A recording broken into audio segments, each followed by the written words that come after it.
Good morning sir. Good morning.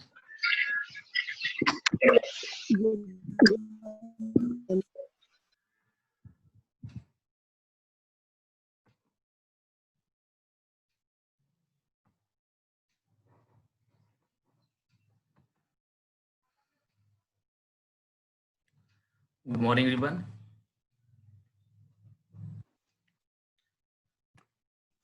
आइए आप लोग का गुड मॉर्निंग। आज आप लोग का थोड़ा सा इरर्स हार्ड भी होगा, कुछ इरर्स अंतिम में कुछ लो कैटेगरी के मिलेंगे। जो इरर्स हार्ड मिलेंगे उसको देखकर डरना मत कि वो नहीं बनेगा। कुछ वैसे भी दिक्कतें आती है जब बच्चे लोग ना हिंदी करने में तुल जाते हैं कि नहीं इसका हिंदी करेंगे तभी हम आगे बढ़ेंगे, तो उस चीज से बचने का भी प्रयास करेंगे। अगर ग्रामेटिकली मेरा निकल रहा है तो ग्रामेटिकली ही चल पड़ेंगे, क्योंकि हिंदी बहुत सारे ऐसे शब्द मिलेंगे जो आपको हिंदी नहीं कर पाओगे, वहां तो बच जाओगे। हम तो हिंदी आपको करवा देंगे यहाँ पर, लेकिन वहां बच जाओगे। तो कुछ वैसी भी आयत लेके चलेंगे जहाँ किसी वर्ड का अगर हिंदी हमसे नहीं हो पा रहा है तो उस वर्ड को ही सीधे माइंड में रखकर आगे बढ़ेंगे। आइए फर्स्ट पॉइंट, रेडी। पहला क्वेश्चन आप लोग सामने है। कहता है sir the traditional concept of cash. Clear? जिस तरह कहते हैं the Ram of the Ramayana, उसी प्रकार है the traditional concept of cash. Cash का जो traditional concept has modeled on certain rule regarding the number of currencies that can actually be printed by the central banks। यहां पे कह रहा है सर ना, सेंटेंस का सबसे पहले सब्जेक्ट कौन है? देखो तो द ट्रेडिशनल कॉन्सेप्ट, यही है ना। और ऊपर बोल रहा है ऑफ कैश, तो ऑफ के बाद कैश नाउन, ऑफ के पहले द ट्रेडिशनल कॉन्सेप्ट नाउन। तो ऑफ प्रीपोजिशन के पहले वाला हमारा सब्जेक्ट हो गया, यानी सब्जेक्ट हमारा काम कर रहा है द ट्रेडिशनल कॉन्सेप्ट। ये हमारा सिंगुलर है, तो हमारा देखो वर्ब भी हमारा सिंगुलर है, ठीक ना। तो इस कैश का जो ट्रेडिशनल कॉन्सेप्ट है ना, उसको मॉडल किया गया है, ठीक ना, उसको लागू किया गया है, ठीक ना। तो has modelled on certain rules, certain rule, कुछ नियम के तहत उसको मॉडल किया गया है। रिगार्डिंग किसके संबंध में? तो द नंबर ऑफ करेंसीज, जो बहुत सारे करेंसीज है ना उनके संबंध में। That can actually be printed by the central banks, जो वास्तविकता में किनके द्वारा प्रिंटेड किए जाएंगे, किए जा सकते हैं? सेंट्रल बैंक्स के द्वारा प्रिंटेड किए जा सकते हैं। क्या बोल रहा है सर? B+V3 है ना, सेंटेंस पैसिव में है ना। देखो तो be printed by the central governments, confirm हो गया सेंटेंस हमारा पैसिव में है। सेंट्रल गवर्नमेंट्स नहीं एक्चुअली प्रिंट उसको कर सकती है। और ट्रेडिशनल कैश का जो ट्रेडिशनल कॉन्सेप्ट है, जितने भी सेंट्रल बैंक्स हैं वही ना उस चीज को मॉडल करेगी, उसको अपनाई है। तो यहाँ पे इसको भी पैसे में जाएगा, तो यहाँ पे हैज के बाद आपका हो जाएगा सर हैज बीन, यहाँ पे आपका हो जाएगा हैज बीन। सेंटेंस हमारा कहाँ है? सेंटेंस आप देखो पैसिव वॉइस में है। तो the traditional concept of cash has been modelled on certain, आपको हम शायद पिछले ही सैटरडे को बताए थे कि सर्टेन के बाद प्लूरल काउंटेबल नाउन आता है और असर्टेन के बाद हमारा सिंगुलर काउंटेबल नाउन आता है, ठीक ना।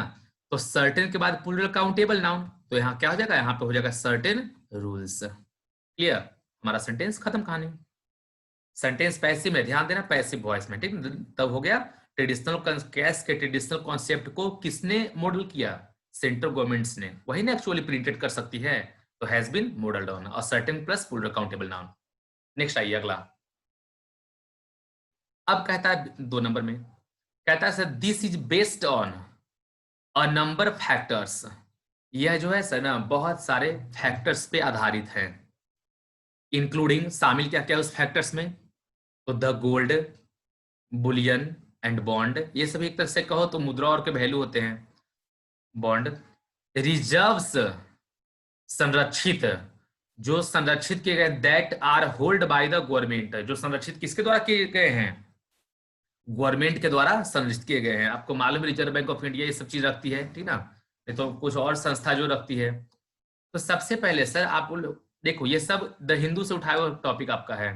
बोल रहा है this is based on a number. आपको मालूम नहीं है सर कि अ नंबर ऑफ होता है या द नंबर ऑफ होता है? अभी कुछ देर पहले की बात थी ना, ये देखो ना लिखा हुआ है द नंबर ऑफ, ऊपर एक नंबर में है ना, द नंबर ऑफ, नहीं तो फिर अ नंबर ऑफ। तो यहाँ पे क्या किया है कि अ नंबर डाल दिया, ऑफ कहाँ गया, ऑफ तो है नहीं। अब डिपेंड ये करता है आपका कि ऑफ जो आपने जोड़ोगे तो वो ऑफ बी पार्ट में जाएगा फैक्टर्स साइड में कि अ नंबर साइड में ऑफ जाएगा, गलती किस पार्ट में मारोगे, बी पार्ट में या ए पार्ट में।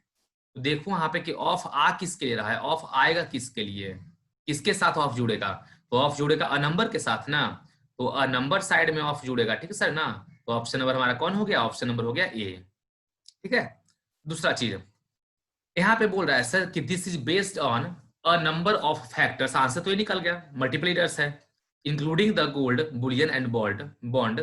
अब बोल रहा है इसके बाद रिजर्व्स संरक्षित, संरक्षित हैं, ठीक ना, किसके पास, तो गवर्नमेंट के द्वारा संरक्षित किए गए हैं, तो रिजर्व्स दैट आर, तो दैट क्या है, रिलेटिव प्रोनाउन है, दैट क्या है, रिलेटिव प्रोनाउन है, रिजर्व्स प्लूरल, तो दैट के बाद आर प्लूरल, रिलेटिव प्रोनाउन, यही रूल होता है। That are hold, sir are क्या है, बी का औलाद है, और बी प्लस भी थ्री, तब ना लिखा हुआ है आगे ना बाय द गवर्नमेंट, हाँ यानी पैसिव वॉइस है, bye the government passive voice में आ रहा है, तो बी प्लस भी थ्री, आर तो बी का औलाद हो गया, भी थ्री सर होल्ड नहीं होता है, भी थ्री सर होता है held, H E L D, भी थ्री हेल्ड होता है, तो भी टू भी थ्री पर भी हम लोग ध्यान देंगे सर। आइए नेक्स्ट में चलते हैं, 3 नंबर में द गवर्नमेंट्स दैट डोंट, देखो सर दैट हमारा फिर रिलेटिव प्रोनाउन आ गया, जैसे भी रिजल्ट्स के बाद दैट रिलेटिव प्रोनाउन था, जैसे ये रिलेटिव प्रोनाउन है, बिल्कुल उसी प्रकार यहाँ भी दैट हमारा रिलेटिव प्रोनाउन ही है, और रिलेटिव प्रोनाउन कहता है कि हम जिसके लिए आएंगे ना उसी के आधार पे हम वर्ब यूज करेंगे। तो ये आ किसके लिए रहा है सर, गवर्नमेंट्स के लिए, गवर्नमेंट है क्या, तो गवर्नमेंट हमारा है सर प्लूरल, गवर्नमेंट हमारा क्या है, गवर्नमेंट हमारा है प्लूरल, तो प्लूरल में तो वर्ब का पहला रूप लगता है, तो देखो तो सबसे पहले डोंट लिखा है ना, सिंगुलर में डजंट या डज, और प्लूरल है तो डू नॉट मतलब डोंट, और डू के बाद भी बन आता है सर, तो एडहियर टू, एडहियर टू, अभी कुछ देर पहले हम व्हाट्सएप ग्रुप में इस जगह मीनिंग भेज दिया, ठीक ना, के मुताबिक चलना। तो कहता है the governments that don't adhere to these rules, जो सरकार है सर ना इन सभी नियमों के मुताबिक नहीं चलती है, ठीक ना, सरकार जो है इन सभी नियमों के मुताबिक नहीं चलती है। तो हमारा सेंटेंस का सब्जेक्ट कैसा है, हमारा सेंटेंस का जो सब्जेक्ट है वो हमारा है प्लूरल, इसीलिए हमारा डोंट भी आया और भी वन भी आया। क्लियर, सरकार इन सभी नियमों के मुताबिक नहीं चलती है, चलती है कैसे भाई, तो runs a risk of rising inflation in its respective economies, अपने निजी अर्थव्यवस्था को ध्यान में रखते हुए, ठीक ना, महंगाई को रिस्क लेकर चलती है, सरकार क्या करती है, निजी अर्थव्यवस्था को ध्यान में रखकर महंगाई को भी रिस्क में लेकर चलती है।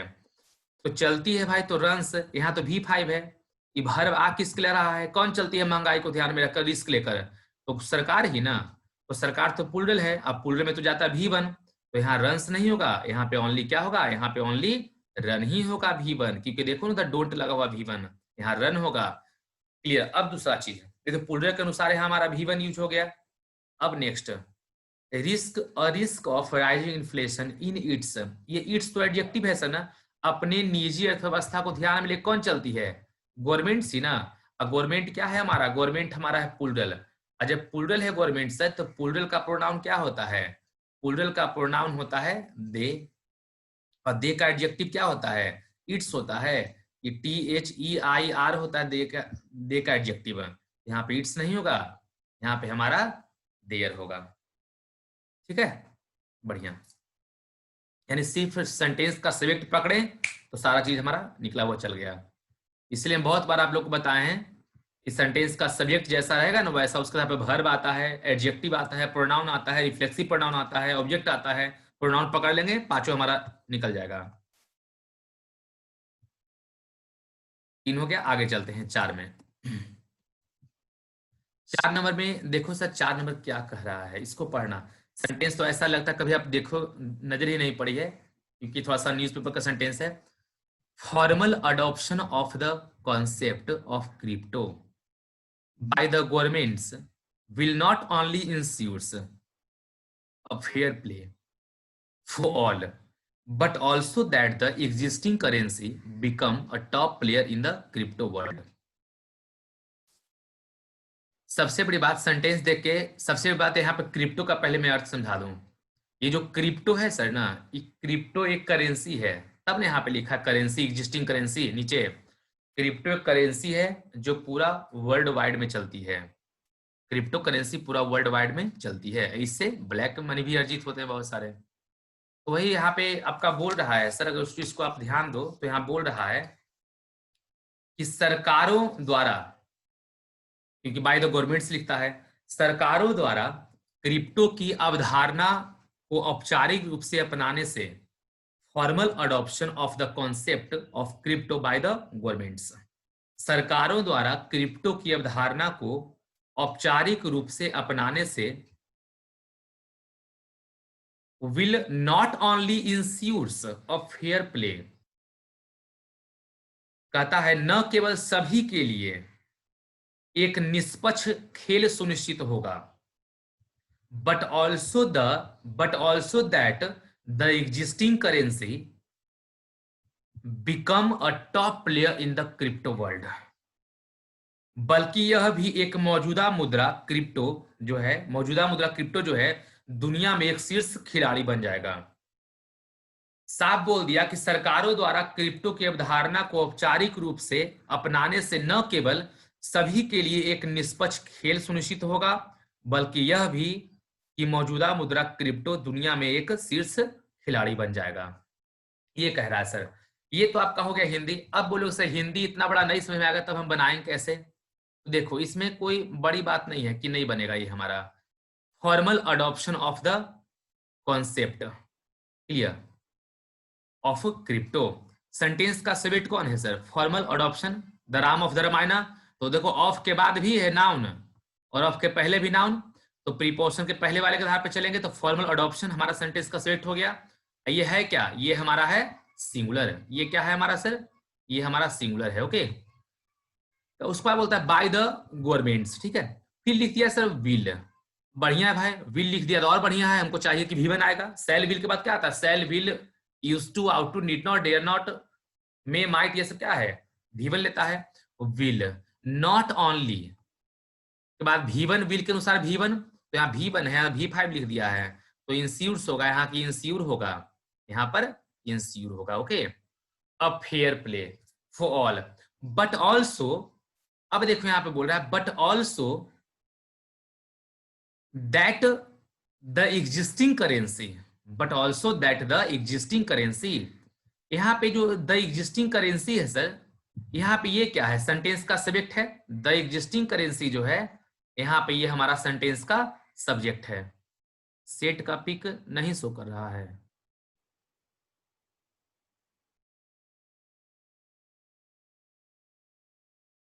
बच्चे बताओ। नेट स्लो हुआ सर वहां पे। वही तो बैजू कुमार, आपका नेट स्लो होगा बाबू, फिर से उसको क्योंकि मेरे रिकनेक्ट करो। समय साफ दिखाई दे रहा है सर। बिल्कुल। तो अब यहाँ बोल रहा है सब बट उसमें साफ ऑल्सो, दिखाई दे रहा है सर। हाँ thank you, the existing currency. अब द एग्जिस्टिंग करेंसी यहाँ पे सब्जेक्ट हो गया। ठीक है, द एग्जिस्टिंग करेंसी सब्जेक्ट हो गया सर। करेंसी, करेंसीज नहीं है, करेंसी है, क्योंकि करेंसी किसके लिए आ रहा है? क्रिप्टो के लिए। वो क्यों करेंसी है ना, तो सब्जेक्ट हो गया कैसा? सिंगुलर। सिंगुलर में वर्ब का पांचवा रूप तो बिकम होगा सर। यहाँ पे बिकम्स हो जाएगा, यहाँ पे आपका बिकम्स हो जाएगा। इसमें था कहाँ कुछ? ऊपर वाला में बिल था, तो बिल के बाद जानबे करते हो आप लोग की भी बनाता है, तो आपने वहां सही कर दिया। यहाँ पे that the existing currency, currency तो वर्ब का ये आपका सिंगुलर फॉर्म है और सिंगुलर में वर्ब का पांचवा रूप जाता है, तो करेंसी की में बिकम नहीं, करेंसी में बिकम्स। कहानी खत्म इसका। आगे चलते हैं नेक्स्ट में। कहता है sir instead of investing based on media hype and recent attention. कहता है सर कि मीडिया प्रचार जो करती है और रिसेंट अटेंशन जो ध्यान आकर्षित किए हुए है, ठीक ना, मीडिया के अनुसार जो इन्वेस्टिंग हो रही है उसके जगह पे दे फोकस, उनको वो फोकस करें the product and company, product पर और कंपनी पर फोकस करें। ठीक ना सर ना। तो एक चीज ध्यान रहे सर, यहाँ पे हाइप एक बढ़िया वर्ड मिला, इसका मतलब प्रचार करना होता है। हाइप का मतलब प्रचार करना। और सर किसी चीज पर आप जब फोकस करते हो ना, तो मैं शायद बोलूं तो आपको याद आ जाए, फोकस ऑन। किसी पर फोकस करना है, मेरे ऊपर आप फोकस करो, ठीक ना। आप मार्केट जो आप जिस बिजनेस से जुड़े हुए हो उस बिजनेस पर फोकस करो, तो फोकस ऑन द बिजनेस, ठीक ना। तो फोकस ऑन है, यहाँ क्या होगा, यहाँ पर फोकस के साथ ऑन प्रीपोजिशन लगेगा। ओके, अगला कह रहा है सर 6 नंबर में, द बिगेस्ट कैजुअल। एक होता है सर फ्लेक्सिबल, एक होता है फ्लेक्सिबिलिटी। तो आप जाते हो दुकान में तो क्या बोलते हो कि भैया हमको ना वो दो चप्पल दो, वो बिल्कुल फ्लेक्सिबल होना चाहिए, मतलब लचीला होना चाहिए। चप्पल की विशेषता क्या बोले कि फ्लेक्सिबल होना चाहिए, मतलब लचीला। तो चप्पल नाउन, विशेषता फ्लेक्सिबल, तो फ्लेक्सिबल हो गया एडजेक्टिव। जबकि सर उसी फ्लेक्सिबल को अगर नाउन बनाओगे तो फिर बनेगा फ्लेक्सिबिलिटी। नाउन क्या बनेगा, फ्लेक्सिबिलिटी, लचीलापन। तो उसी प्रकार द बिगेस्ट, बिगेस्ट क्या है, सुपरलेटिव डिग्री, नाउन तो इसके बाद तुरंत आएगा, जैसे बोलते द बेस्ट बॉय। तो कैजुअल होगा सर कि कैजुअलिटी होगा। कैजुअलिटी का मतलब होता है शिकार, और भी बहुत सारे अर्थ निकलते हैं। तो द बिगेस्ट कैजुअलिटी, तो यहाँ पे एल लास्ट में क्या लग जाएगा, यहाँ पर T by the biggest casualty of unquestioning, असंदेह, यह संदेह से परे, अनक्वेश्चनिंग इंथुइज्म फोवार। कहता है सर ना कि युद्ध के लिए, फुवार युद्ध, लड़ाई के लिए जो संदेह से परे, यानी असंदेह कर सकते हो उसको, उत्साह होता है, सबसे बड़ा शिकार होता है। और द बिगेस्ट कैजुअलिटी क्या होता है, सबसे बड़ा शिकार बनता कौन है सर, जो बिना कुछ सोचे समझे एक उत्साह से एक आप लोग युद्ध छेड़ते हैं, उस सबका सबसे बड़ा शिकार जानते हो कौन होता है, डेमोक्रेसी होता है सर, जनतंत्र होता है सर, और रेशनल थॉट होता है, जो तार्किक सोच होता है सर ना। जनतंत्र और तार्किक सोच, ये दोनों के दोनों मार खाते हैं कब, जब बिना कोई सोचे समझे उत्साह पूर्वक रूप में आकर युद्ध छेड़ा जाता है, उसका सबसे बड़ा शिकार होता है जनतंत्र और रेशनल थॉट। तो द बिगेस्ट कैजुअलिटी, सबसे पहला फॉल्ट तो यहां हुआ, ये हमारा क्या हो गया, नाउन हो गया। द बिगेस्ट कैजुअलिटी, द लगा हुआ है मतलब सिंगुलर है, सेंटेंस का सेविट कैसा है, सिंगुलर, ठीक ना। सिंगुलर है सर, तो उसका सबसे बड़ा शिकार कौन होता है सर, डेमोक्रेसी ना। उसका सबसे बड़ा शिकार होता है डेमोक्रेसी और रेशनल थॉट। तो वार के बीच में जाएगा सर, संरचना इसकी होगा ईज, क्योंकि वो संरचना कैसी है, वो सिंगुलर है, तो यहाँ पे होगा आपका सर ईज। क्या बोला, the biggest casualty of unquestioning enthusiasm for war is democracy and rational thought. Normal से गांव देहात की भाषा समझाते हैं, बिना कुछ सोचे समझे किसी से आप लड़ बैठो, उसका सबसे बड़ा शिकार कौन होता है, उसका सबसे बड़ा शिकार बनता है सुख शांति, दिमाग का खत्म हो जाता है। वही आपका बोल रहा है, वो शिकार बनता है डेमोक्रेसी और रेशनल थॉट। नेक्स्ट आगे बढ़ते हैं, 7 नंबर में आइए। 7 नंबर आपका बोल रहा है सर यहाँ पर, द पॉलिटी मस्ट फोस्टर, जो सर राज्य शासन होता है ना, पॉलिटी, उसको मस्ट फोस्टर, जरूर देखरेख करना चाहिए, किसको, तो असिविक कॉन्शियसनेस को। सिविक मीन्स होता है नागरिक, कॉन्शियसनेस मीन्स होता है सर चेतना, चेतना सोच या जागरूकता, जागरूक। एक नागरिक के चेतना को, राज्य शासन को जरूर देखरेख करना चाहिए, उसके चेतना को जरूर समझनी चाहिए। टू अलाउ, और अलाउ करनी चाहिए, इक्वलिटी, समानता को, ऑफ अपॉर्चुनिटी, सुअवसर में, फॉर ऑल रेसिडेंट्स, जितने भी राज्य शासन के अंतर्गत लोग आते हैं उनको सुअवसर जितने भी मिलते हैं सरकार द्वारा, सभी में उनको सहभागी बनाने का अनुमति देना चाहिए, और हर नागरिक के चेतना को भी ध्यान रखना चाहिए। तो सर यहाँ पे बोल रहा है अ बोलने का मतलब है साफ सर की संरचना, जो आया उसके बाद जो नाउन आएगा वो संरचना सिंगुलर होगी। तो असिविक, जिस तरह कहते हो सर ना, गुडनेस, गुडनेस मीन्स अच्छाई, तो ऐसा थोड़े सर बोल दोगे गुडनेसेज, है ना, गुडनेस होगा, ऐसा थोड़े बोल दोगे सर ऑनेस्टीनेस, नहीं, ऑनेस्टी है, ऑनेस्टीनेस नहीं होता है। तो यहां से सर जो लिखा हुआ है ना, कॉन्शियसनेस, NESS, ये जो ES लगा हुआ है, ES नहीं लगेगा, ठीक ना, सिंगुलर चाहिए हमको, क्योंकि अ लगा हुआ है, और सिंगुलर का मतलब होता है सर कॉन्शियसनेस, मतलब चेतना। ओके, अ के अनुसार हमारा क्या गया यहाँ पर सिंगुलर। ये तो आप भी देख सकते थे, जब आर्टिकल लगा हुआ है तो ईएस कैसे लगा दिया ऊपर से फिर से, यहाँ पे हो गया हमारा। चलिए आगे बढ़ते हैं। एक चीज बताओ, कोई इलेक्शन शांतिपूर्ण हो, कोई इलेक्शन शांति हो या शांतिपूर्ण चुनाव हो, क्या गवर्नमेंट कहती है, शांति चुनाव हो कि शांतिपूर्ण चुनाव हो, शांतिपूर्ण चुनाव हो। तो पीस मीन्स होता है शांति, आप जानते हो, और पीसफुल का मतलब होता है शांतिपूर्वक या शांतिपूर्ण। तो यहां बोल रहा है सर अ पीस इलेक्शन, नहीं a peaceful election, a peaceful election होगा यहाँ पर, a peaceful election is a peaceful election. देखो अ है ना आर्ट के लगा हुआ ना, तो अ के बाद कैसा अ लगने का मतलब हो गया कि संरचना कैसी भाई, तो सिंगुलर, तो इज लग गया।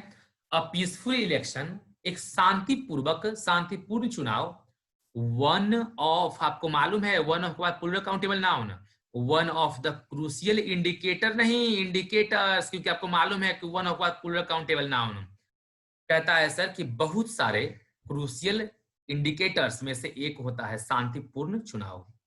ऑफ अ, फिर अ आ गया सर, अ आ गया singular, a credible transfers, a credible transfer, a credible transfer of power through the wallet.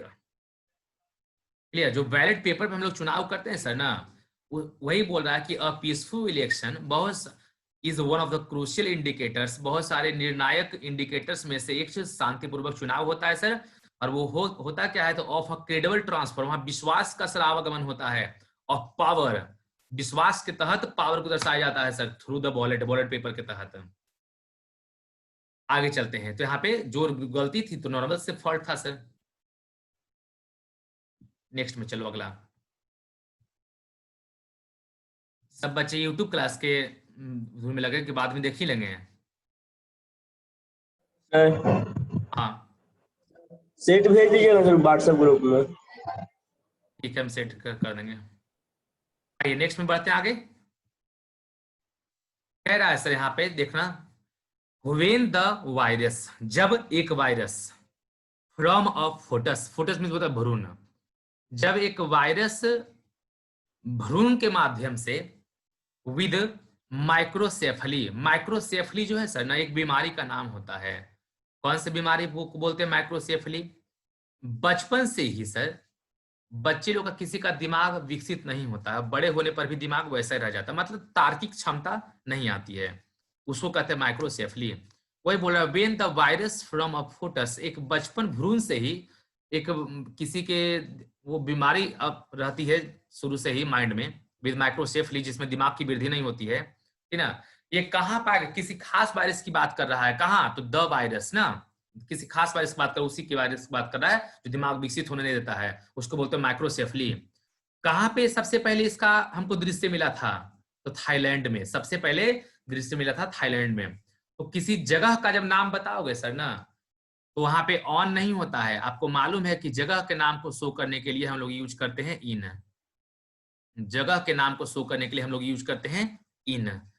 तो इन थाईलैंड वाज सीक्वेंस्ड, एक होता है सीक्वेंस मतलब होता है क्रम, एक सीक्वेंस का मतलब होता है दृश्य, सीक्वेंस में क्रम भी होता है, सीक्वेंस में दृश्य भी होता है।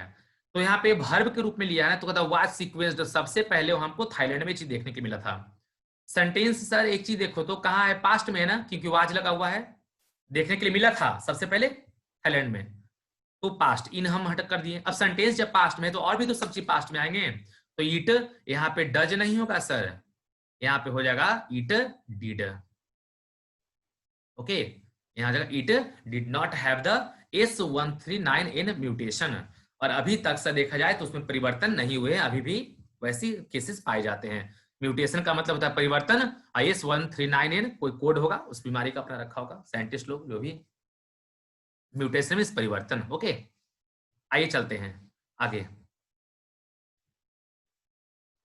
नेक्स्ट कहता है sir India can to cup, अभी कुछ देर पहले व्हाट्सएप ग्रुप में सेंड किए हैं, टेकअप, टेकअप का मतलब होता है सर कि हाँ में हाँ मिलाना, या फिर कह सकते हो किसी के साथ मिलकर चलना।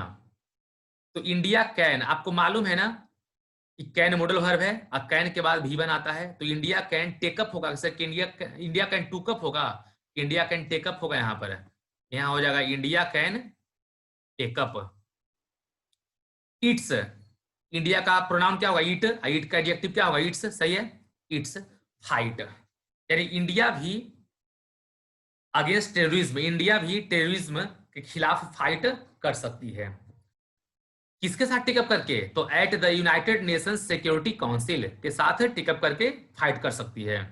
इन वेरियस, बहुत सारे पहलुओं को ध्यान में रखकर, इन वेरियस, सर वेरियस का मतलब होता है सर विविध, मतलब एक से अधिक, एक से अधिक तो प्लूरल ना, आगे वाला नाउन, तो यहाँ पे वे नहीं, यहाँ क्या जगह, इन वेरियस वेज, ठीक है।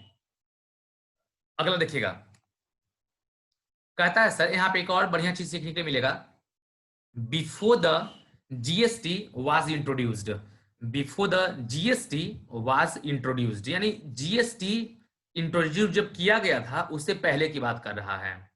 The government,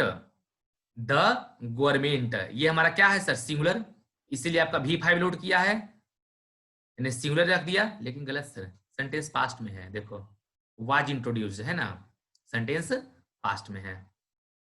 the government sets, ऐसे पढ़ देते जो लिखा हुआ है, the government sets up a panel, GST introduced होने से पहले सरकार एक पैनल गठित की थी, in the then chief economic adviser, in the then chief economic adviser to come up a suitable rate, और उस वक्त जब पैनल गवर्नमेंट ने स्थापित की तो उस वक्त के चीफ इकोनॉमिक एडवाइजर जो थे ना, वो एक नए रंग में आए, वो एक नए माहौल के साथ आए और एक कम अप आए, एक उभरे नए माहौल के साथ, एक असुटेबल रेट के साथ, एक सुटेबल रेट लेके आए, जीएसटी का एक सुटेबल रेट लेके आए, ठीक ना। ये जीएसटी इंट्रोड्यूस होने की पहले से बात कर रहा है सारा सेंटेंस। सबसे पहले सेंटेंस मेरा पास्ट में है, तो पास्ट में है तो यहाँ पे हमको V2 चाहिए, पास्ट इंडिफिनिट, तो सेट्स तो V5 हो गया, हमारा पास्ट इंडिफिनिट हो गया, सॉरी प्रेजेंट इंडिफिनिट हो गया, हमको पास्ट चाहिए और V2 भी सेट ही रह जाता है सर, तो यहाँ पे ये हटा देंगे। अब सेंटेंस कहाँ चल गया, V2 में बदल गया, यानी सेंटेंस मेरा पास्ट में चल गया, ठीक है ना, सेंटेंस की पास्ट में है, ये प्रेजेंट में कर दिया था। The government setup a panel in the, हाँ कुछ बच्चों को चुभ रहा होगा कि सर द के बाद देन लगा दिया, चीफ इकोनॉमिक एडवाइजर, ये तो पोस्ट का नाम है sir, chief economic adviser post का नाम है, चलो तो एक मिनट के लिए हम यहाँ पे द लगाते हैं कि the chief economic adviser, then कब क्यों लगा दिया सर, तो मैं बता दूं, मैं बोलूं the prime minister, the prime minister, तो प्राइम मिनिस्टर मतलब वर्तमान, ये जो द प्राइम मिनिस्टर मतलब प्रधानमंत्री वर्तमान में आ गए, ठीक ना। अब बोलोगे द देन प्राइम मिनिस्टर, यानी उस वक्त के प्रधानमंत्री, देन मींस तब होता है, यानी तत्कालीन प्रधानमंत्री, तो सीधे बोलेंगे द चीफ इकोनॉमिक एडवाइजर मतलब अभी के चीफ इकोनॉमिक एडवाइजर, लेकिन जब बोलते the then chief economic adviser मतलब उस वक्त के चीफ इकोनॉमिक एडवाइजर, दोनों में अंतर होता है सर, तो द देन गलती नहीं होगा, ये ध्यान रखना, किसी पोस्ट नेम के पहले द तो आएगा ही, और द के बाद जब देन आ जाए तो समझना कि पूर्व वाले, उस वक्त वाले जो पोस्ट नेम पर बैठे हुए लोग हैं उनको दर्शा रहा है, और देन हटा दोगे तो वर्तमान में चलाएंगे। और उसके बाद कहता है सर कि वहां पे सुधार then set up in the then chief economic adviser to come up, वो एक नए अवतार के साथ आए, ठीक है ना, टू कम अप, नए अवतार के साथ, क्या चीज नए साथ, नए अवतार के साथ आए, तो किस चीज के तहत आए, नए अवतार के साथ आए तो किस चीज के तहत आए, तो असुटेबल रेट, तो टू कम अप के बाद यहाँ पे एक प्रीपोजिशन आएगा, वो प्रीपोजिशन आपका होगा WITH, वो उस वक्त के जो चीफ इकोनॉमिक एडवाइजर थे वो बिल्कुल कम अप किए, किस चीज के तहत, किस चीज के साथ, तो विद अ सुटेबल रेट, एक जीएसटी का सुटेबल रेट को लेकर, सुटेबल रेट के साथ वो अवतार लिए, ठीक ना। तो एक चीज ध्यान रखना सर, जब भी कम अप का जिक्र होगा तो come up what, come up आप आए किस चीज के साथ आए, तो कम अप विद व्हाट, तो कम अप के साथ विद आएगा ही, और विद के बाद फिर नाउन जाएगा, नाउन है ना असुटेबल रेट लिखा हुआ, ध्यान देना, कम अप के बाद विद आएगा और विद के बाद फिर नाम जाएगा, क्योंकि कम अप वाद, कम अप आप आए ठीक ना किसी के साथ, तो कम अप विद व्हाट, तो come up with plus noun. आइए आगे बढ़ते हैं।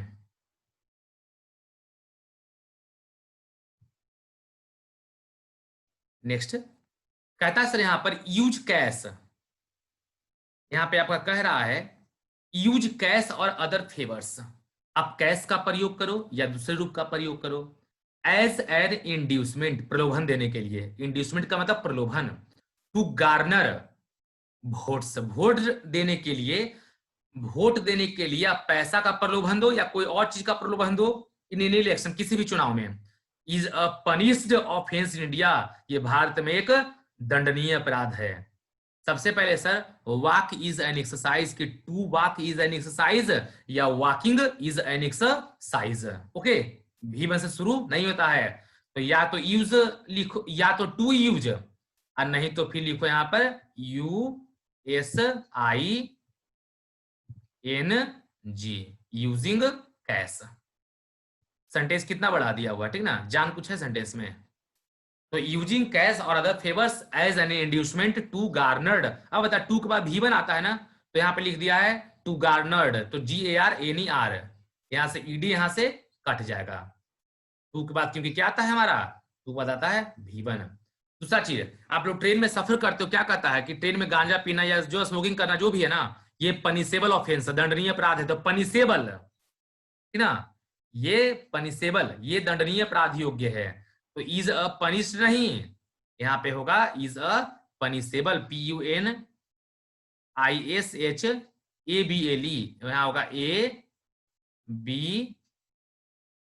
ABLE। Okay, is the punishable offence. ठीक है, तो ट्रेन में बिल लिखा मिलता है। आइए अगला चलते हैं। कहता हेल्थ एक्सपर्ट्स, जो हेल्थ के एक्सपर्ट्स होते हैं, हैव आर्ग्यूड, उन्होंने बात विचार किया, तर्क वितर्क किया कि दिस पॉलिसी रिजल्टेड विद, यह जो नीति है ना, ये जो दिस पॉलिसी है, इसका परिणाम आया किसके साथ है, विद कंपैरेटिवली लोअर। याद करो तो सर हम आपको नहीं पढ़ाए हैं कि जब डिग्री पढ़ाए थे बताए थे कंपैरेटिवली, रिलेटिवली के बाद हमेशा पॉजिटिव डिग्री आता है। तो कंपैरेटिवली लोअर नहीं, कंपैरेटिवली लो प्राइसेस। ओके, और तो comparatively plus positive degree is equal to comparative degree, तो comparatively low is equal to lower. और प्रीपोजिशन कौन होगा, देन, ठीक ना, तो देन लिखा हुआ है। फिर यहाँ टू कैसे लिख दिया सर तुरंत बाद, एक तुलना करने के दो प्रीपोजिशन। हम ये नहीं कहते टू से तुलना नहीं होता, टू से भी तुलना होता है, लेकिन सर यहां पर जब देन आ गया तो फिर टू का जिक्र नहीं होगा, ठीक ना। The current market based policy, यानी करेंट मार्केट बेस्ड पॉलिसी के आधार पर, ठीक ना, तुलनात्मक रूप में क्या बोलता है, लो प्राइस हुआ है, ऐसा इस नीति के तहत रिजल्ट आया है।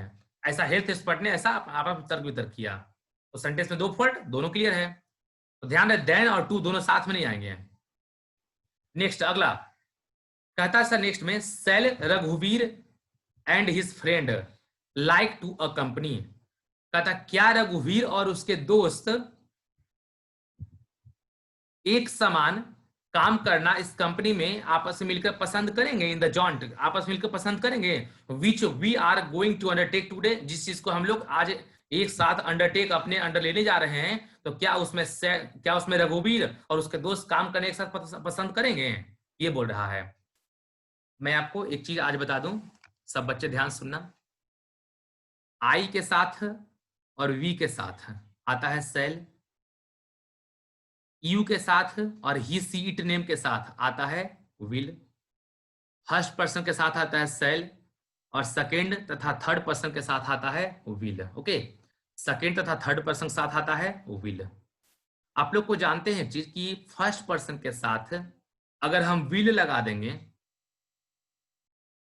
और सेकेंड पर्सन तथा थर्ड पर्सन के साथ हम उल्टी सेल लगा देंगे तो सेंटेंस इंफैटिक बन जाएगा, ठीक है ना, सेंटेंस इंफैटिक बन जाएगा। कब, अफर्मेटिव सेंटेंस में ना। लेकिन सर यहां जो लिखा हुआ है, यहां जो आपका लिखा हुआ है 14 नंबर में, ये देखो तो इंट्रोगेटिव सेंटेंस है सर। जो सेंटेंस है ना, ये सेंटेंस आपका इंट्रोगेटिव है। ध्यान रहे सर, इंट्रोगेटिव सेंटेंस में कभी हम लोग इसका जो सेल विल है उल्टा नहीं करते हैं, क्योंकि किसी को आप सेंटेंस बोलोगे, स्टेटमेंट दोगे अफर्मेटिव में, तब ना उसको इम्फैटिक बनाओगे। कह रहे तुझे जाना होगा, अरे मैं अगले महीने ये गाड़ी खरीदूंगा ही। जब सेंटेंस अफर्मेटिव रहेगा तब ना इम्फैटिक बनाएंगे। यह सब क्वेश्चन है, क्या तुम जाओगे कल? कहां से इम्फैटिक बनाए क्वेश्चन को? क्वेश्चन कभी इम्फैटिक थोड़े बनेगा। तो जब हम पूछ रहे हैं आपसे, क्या आप कल जाओगे पटना? क्या कल क्लास आप करोगे? क्या कल आप छुट्टी मनाओगे? तो इम्फैटिक कहां से होगा? क्वेश्चन में कहां से इम्फैटिक होगा? और जब क्वेश्चन में इम्फैटिक नहीं होगा तो सर फर्स्ट पर्सन के साथ सेल ही होगा और सेकेंड और थर्ड पर्सन साथ विल ही होगा।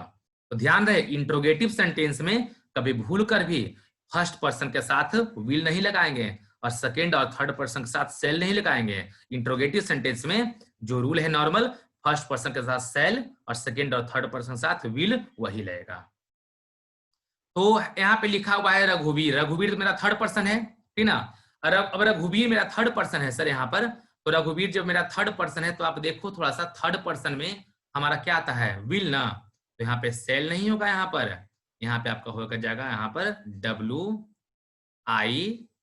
WILL, यहाँ पर विल का ही हम लोग प्रयोग करें। ओके, हाँ यहाँ पे थोड़ा सा क्वेश्चन मार्क पड़ता, जो गलती किया है क्वेश्चन मार्क आना चाहिए। हो गया, अगर चलते हैं नेक्स्ट।